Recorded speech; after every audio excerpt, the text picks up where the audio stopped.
Brasília. Muito obrigado, senhor presidente desta Comissão de Constituição, Justiça e Cidadania, senador Vital do Rego. Senhoras e senhores senadores aqui presentes, que nos distinguem com a sua presença, senador Mozarildo Cavalcante, senador Antônio Carlos Rodrigues, senadora Ângela Portela, senador Blairo Maggi.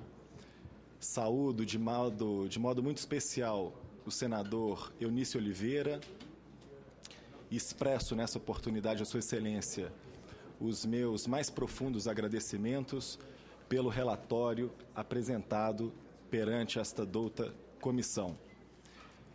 Permitam-me ainda,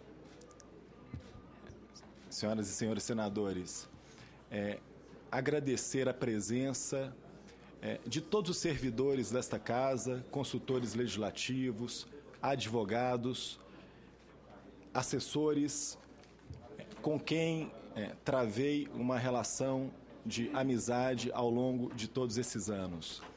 Também gostaria de cumprimentar aqui o Dr. Leonardo Cavalcante, brilhante advogado, indicado ao Conselho Nacional do Ministério Público e companheiro nessa jornada.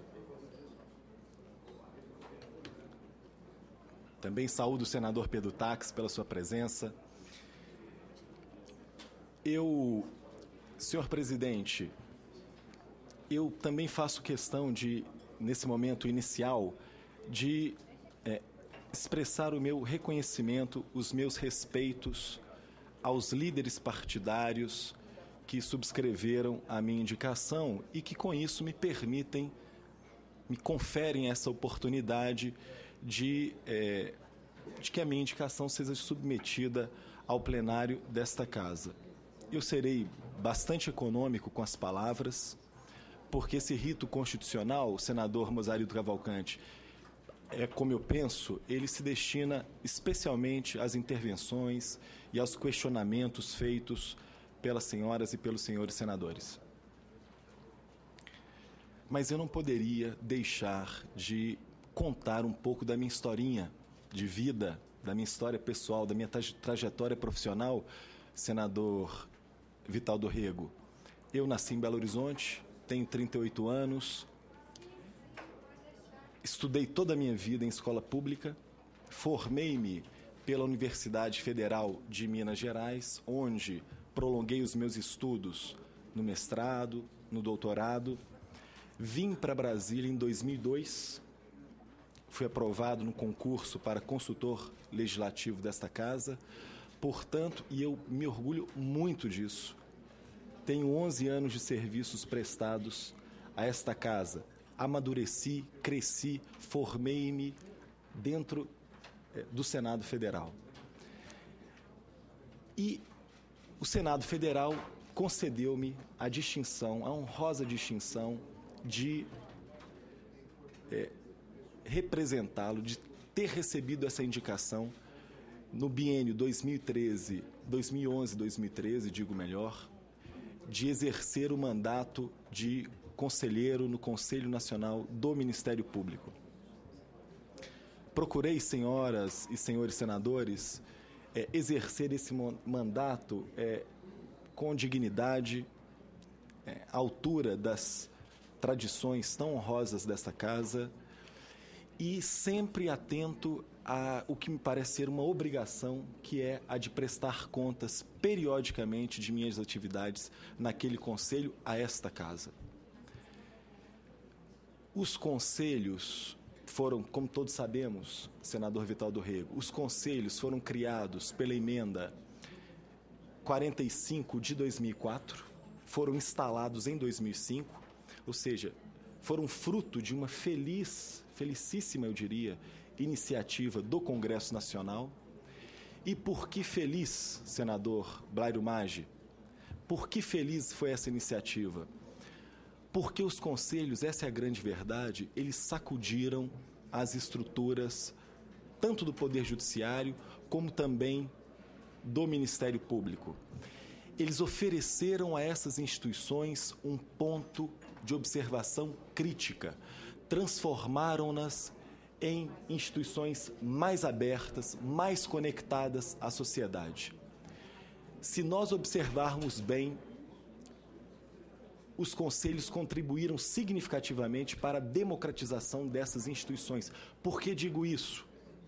Por que digo isso? Porque as forças hegemônicas que estavam bastante acomodadas dentro dessas instituições, as forças políticas hegemônicas, os conselhos representavam um certo desarranjo. Elas precisaram se rearranjar porque as decisões político-administrativas passaram a ser transferidas para uma outra instância que não era a instância que estava ali no calor dos fatos. Portanto, vozes sufocadas, vozes minoritárias dentro dessas instituições poderiam, a partir de então, recorrer aos conselhos e, digamos, elas passaram a ser ouvidas, passaram a ter voz e passaram a ter influência, porque o conselho, eu digo, ele trouxe esse elemento novo para as instituições. E veja, senador Pedro Taques, como conselheiro do Conselho do Ministério Público, não foram poucas as vezes em que eu vi de diretores da cúpula das instituições dizendo o seguinte: olha, é bom que o Conselho decida dessa forma porque, para mim, fica mais fácil tomar esta decisão que seria impopular dentro da instituição, repito, dentro do concerto político daquela instituição. Então vejam como o Conselho representou esse elemento os conselhos representaram esse elemento de novidade. São órgãos de controle administrativo, disciplinar, são órgãos de controle, eu poderia sintetizar nessa expressão, mas mais do que isso, são órgãos de fomento. Não sei se o senador Pedro Taques aprovará essa expressão, que eu gosto de utilizar. Os conselhos não são apenas órgãos de controle, senador Pedro Taques, são órgãos de fomento. E por quê? Como assim órgãos de fomento? Porque eles favorecem, precipitam, induzem, estimulam políticas de gestão no âmbito da administração de justiça. Políticas que poderão redundar na melhor prestação do serviço público. Quero dar um exemplo, senador Ângela Portela, um exemplo modesto. O Conselho Nacional do Ministério Público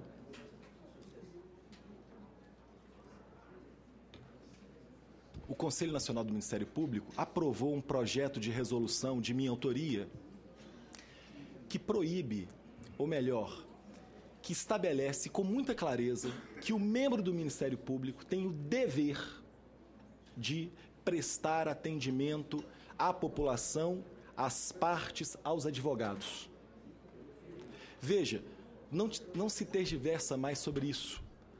Trata-se verdadeiramente de um dever.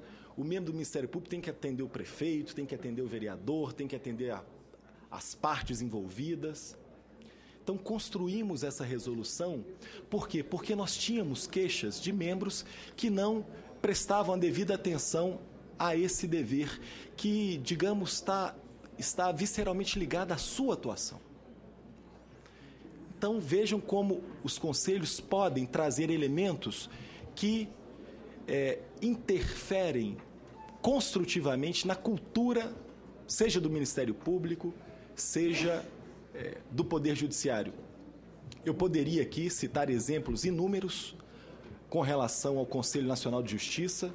Poderíamos falar, senador Vital, dos mutirões carcerários, do projeto Justiça Plena, das resoluções do Conselho Nacional de Justiça que determinavam a realização de concursos públicos no âmbito dos cartórios. Então, os exemplos são inúmeros e são fecundos no sentido de que a presença dos conselhos realmente trouxeram um dinamismo maior a essas instituições, que são instituições caríssimas para a democracia brasileira.